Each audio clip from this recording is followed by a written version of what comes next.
Hi, Bishop Barron. Thank you for stopping by the studio today. I'd like to extend a warm welcome to Bishop community. It's my pleasure. I'm delighted to greet the Bishop community, and I am so impressed by this place we're in now.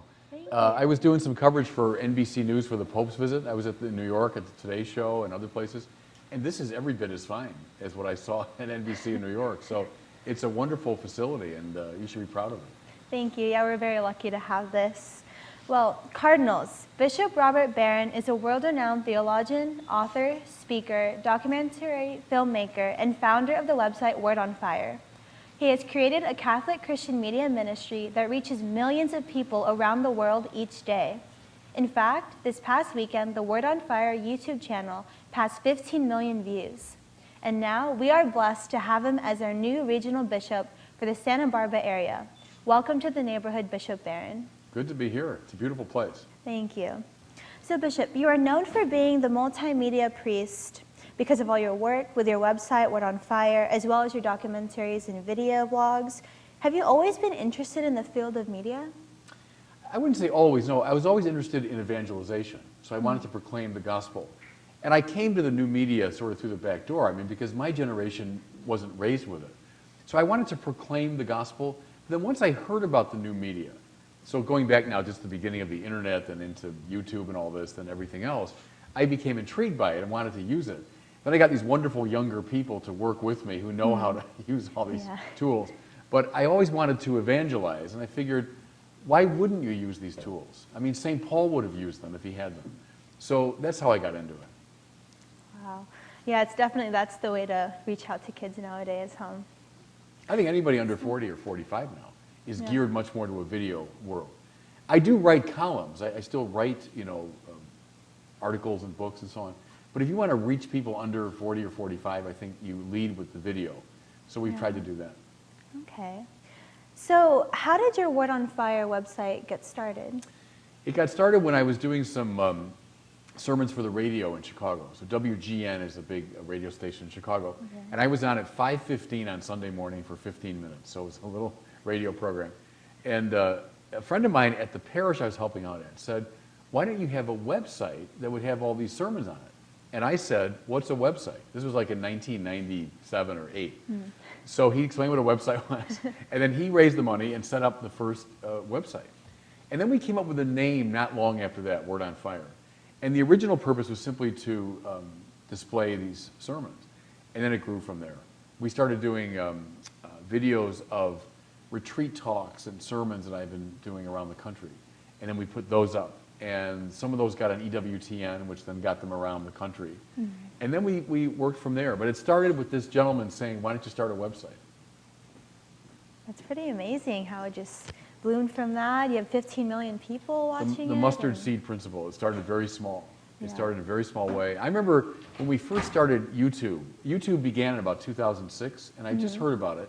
We had a donation from a nice donor who said, do something creative with this money. So I said, this YouTube thing I just heard about, people could put their own videos up. And at the time, it was mostly, like my cat jumps off the roof, was what you saw on YouTube. I said, well, why don't we just do some commentaries, and we'll see what happens.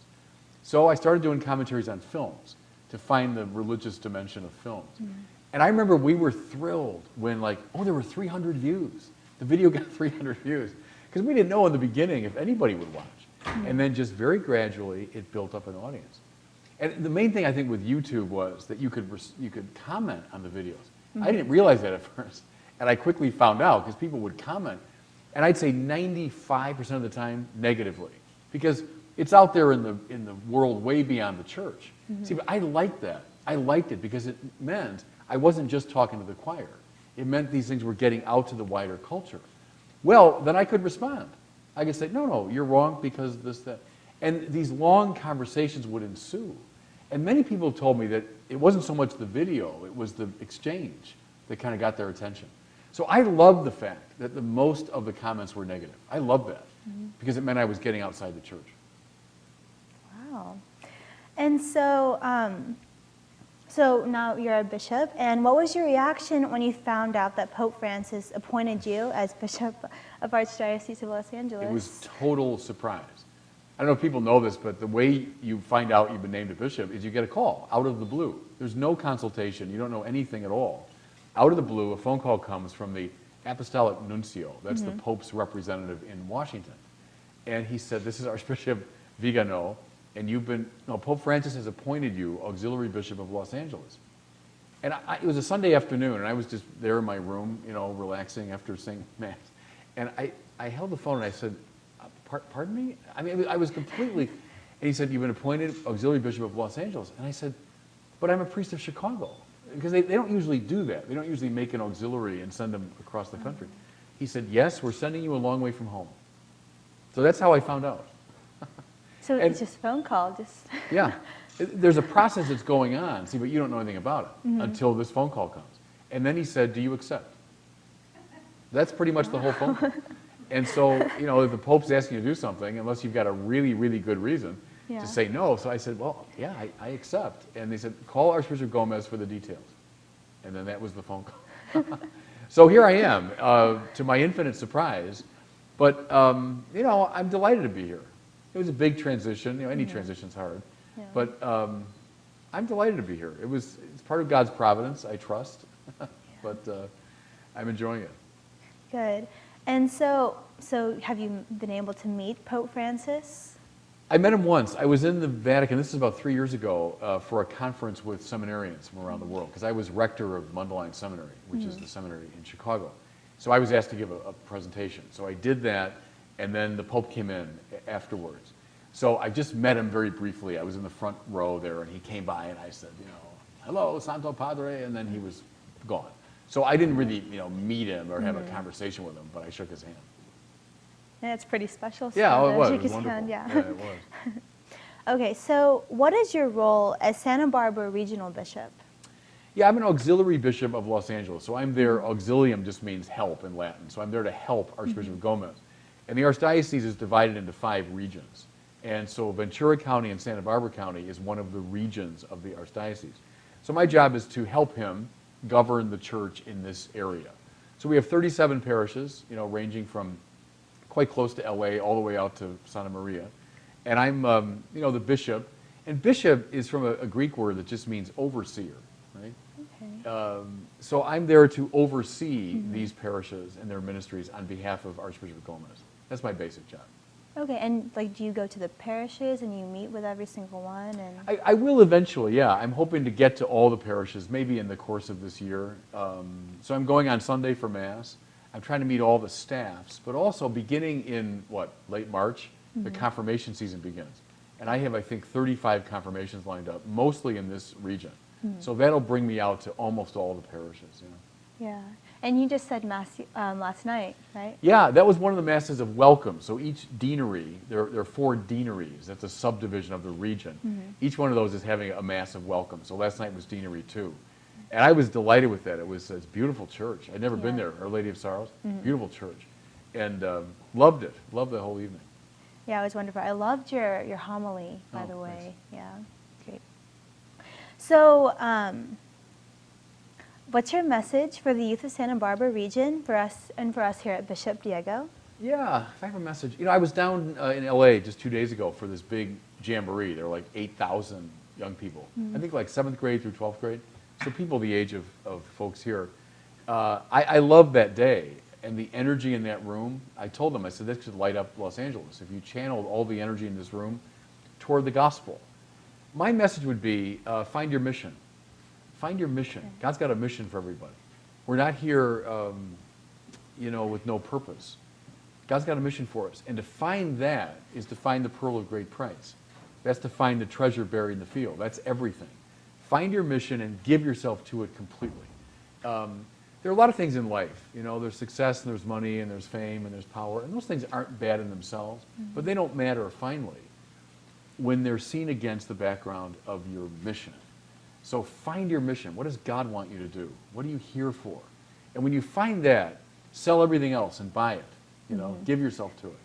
And I think young people, with all their energy and enthusiasm and idealism, good, harness that, focus that, but on God's purposes, and then you'll find joy. Okay. So how would you start finding your mission for yourself? You pray, first of all. You ask God very specifically, show me the way, show me the path. So prayer is indispensable. Also, discern what gives you great joy. I remember when I was the age of a lot of guys here, I think I was a sophomore in high school, and it was English class, and we had to give a speech, not of our own writing. We could pick a famous speech, and we could deliver it. And I remember I took a section of John F. Kennedy's inaugural address, and I was nervous. You know, I'm, 15 years old, nervous. But I read the speech in front of my classmates, and I got such a rush from that, a thrill. And it was public speaking, or it was communication. And I realized it stirred something in me, you know what I'm saying?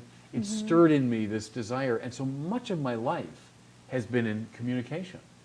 And so I found that early on, and it gave me great joy. So find that. What stirs your passion, you know, when you're like around your age, or even younger? Follow that. Follow that. Also, pay attention to people around you, to teachers and parents and friends. What are they noticing? What do they see in you? When they say, hey, you'd be great at that. Well, you've got a gift for this. Take that seriously, you know, because they can often see more clearly than you can. So those are all methods you can use for finding your mission. Okay, thank you. And you said it stirred something in you. You think, is that what inspired the name Word on Fire? Yeah, well, Word on Fire, I love the passage. Jesus says, I've come to light a fire on the earth. Because the gospel is not something namby-pamby. It's not like just this vague spiritual message. It's not like what I could hear anywhere else, you know. So from any spiritual teacher. The gospel is fire. When Paul preached, there were riots. You know what I'm saying? I mean, they turned the world upside down. The Acts of the Apostles says, when the apostles preached, people were cut to the heart. See, that's real preaching. That's the real Christian message. It's not just a bland spirituality. It's power, you know. So that's Word on Fire. I've come to light a fire on the earth, and how I long to see it blazing. Well, I think all preachers should feel that way, and that's where Word on Fire came from. Oh, well, thank you so much, Bishop Barron, for taking the time to speak with us. My pleasure. Please know that Bishop High is your home, and we always welcome you here. I appreciate that very much. It's a beautiful place. Thank you.